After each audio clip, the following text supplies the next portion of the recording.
Shabbat Shalom. Our Torah portion this week covers the final three plagues: locust, darkness, and death of the firstborn, along with the Passover story, what the Israelites should do to avoid the final plague, how they should continue celebrating at this time of year in perpetuity. So we are both in January and also April simultaneously. As we learn about plagues and God's hardening Pharaoh's heart, the performing acts of wonder and to display my signs among them, as God says, we brush against some very difficult theology. Our rabbis have always been challenged by the conflict between free will and the hardening of Pharaoh's heart. So too have our rabbis been challenged by the killing of the Egyptians' firstborn and the soldiers pursuing the Israelites as the Sea of Reeds closes over them.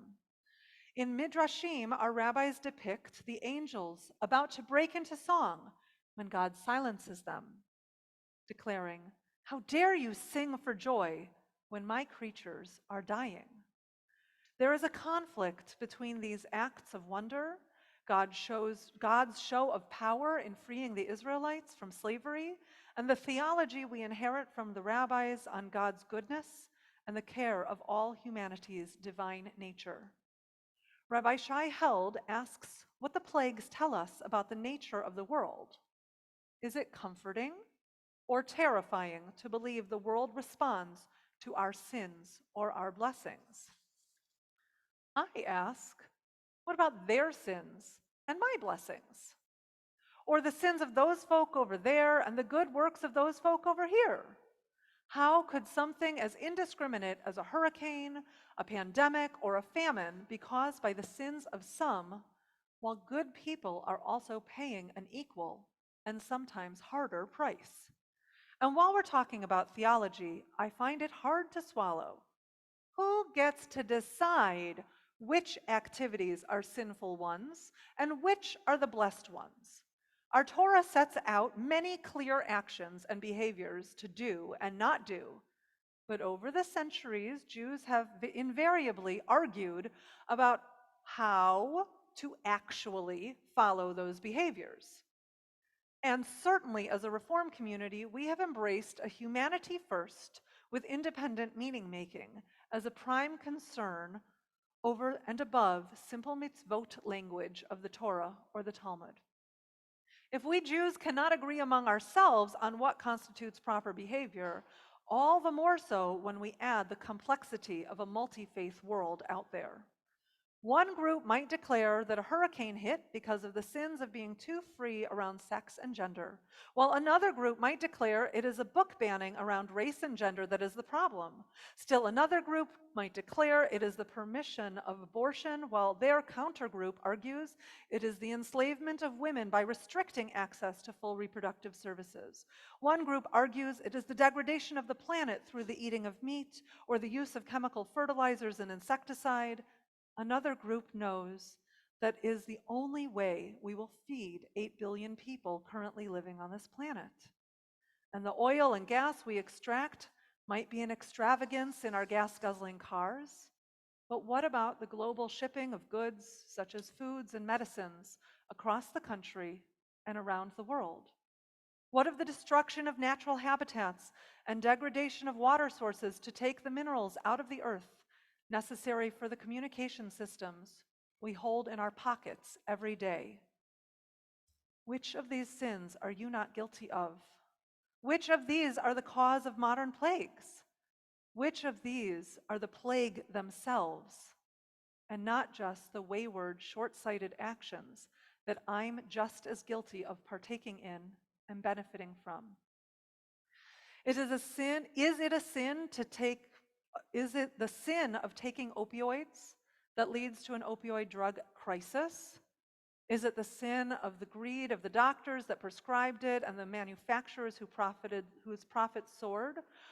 Or is it the sin of society disengaging from human need for companionship and community? Perhaps these two sins are also the chicken and the egg, neither coming first but inexorably linked in the modern world we have created. How can we even distinguish the plague of darkness from that of locust in a world with more than enough food for all of humanity, but one where our garbage cans and landfills are replete with edible nourishment, wasted calories, sacrificed energy, labor, and land, while our impoverished neighbors and impoverished countries starve? Between Pharaoh and God was a power struggle. Who is the real God? But at its core is a question of humanity. Who is human, worthy of dignity and respect, worthy of freedom, but also of guidelines to rule for a proper way of life? When God exerts power over the Egyptian people, there is surely suffering, though God often warns them what will happen first. But God does not enslave the Egyptians in return for enslaving the Israelites, but manumits the Israelites as they move on, leaving Pharaoh to rule with the devices he will. Each year at Passover, we reenact this power struggle. We remind ourselves of the vulnerability of our humanity by reenacting our slavery and hardship. But we also remind ourselves of the need for seeking humanity all around us, of understanding the modern day slavery and modern day plagues surrounding us everywhere we look. We can blame people we disagree with for the problems of the world, often denying them their humanity and independent reasoning while we do so, or we can own our part in the degradation of humanity and earth. How have I been a slave in Egypt, and how are my actions now enslaving others today? How can I find the divine spark in the humans whose hands have brought forth the bread I eat, the technology I use, the clothing I wear, and every other item in my house, but whose eyes I have never seen, whose children I have never imagined, whose life I know nothing about? How can we find compassion amidst the plagues of our world today? So many things to fear, so much danger, destruction, and desperation separating us from our own humanity and from the one thing which might help us the most: meaningful community and relationships with each other. How can we overcome these divisions, these destructive tendencies? All the ways in which the plagues and the sins intertwine into the reality of life. We must turn towards each other, seek the humanity in ourselves and in one another, show up for our community, even if it feels they have not shown up for us lately. We must find a prayer practice, a gratitude practice, a relationship practice to keep us connected to the core goodness worthy of our attention. We may all disagree on which sins cause which plagues in our modern world, but I contend we will go on having hurricanes, pandemics, and drought. But we needn't go on raising arms against our neighbors, starving others' children, and denigrating the earth until it stops producing for humanity. These human sins and human plagues can be ended with listening, love, understanding, disagreement without dehumanization, and an embedded embrace of humanity's divinity and worthiness. Perhaps in a world where this is cultivated, we can lift each other up after the plagues have passed and know that we are loved and cared for by our neighbors. We are truly in it together, seeking solutions that will raise all ships on the tide, and knowing that our fates are inextricably linked. While the death of the firstborn passed over the Israelites, the plague of frogs and the Nile blood affected all. Humanity's power struggles and denigrations lessen us all and disconnect us from our own sense of humanity, God, and each other. This song, Uvachain, is my prayer for us as we contemplate our modern plagues, our divisions, our own sins, and strive to find comfort in a scary world and recommit to community and to humanity.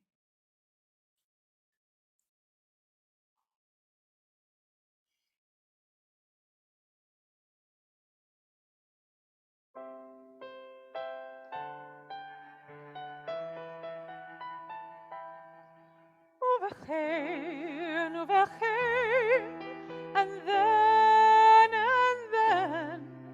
when wholeness and peace are restored. Uvechein, uvechein, and then, remembering what all life is for. In awe and afraid, taking stock of our days, healed by forgiveness and love, we pray a time will come as we return to the one, that we can become truly one. Uvechein, uvechein, and then, when wholeness and peace are restored. Uvechein, uvechein, and then, remembering what all life is for. When reverence for life is the prayer that unites all people in one family, remembering our light, a spark of the divine in ourselves and in all living beings. Then, just the sound of it gives wings to hope, lays fear to rest, to feel the open wings of possibility. And then, imagine.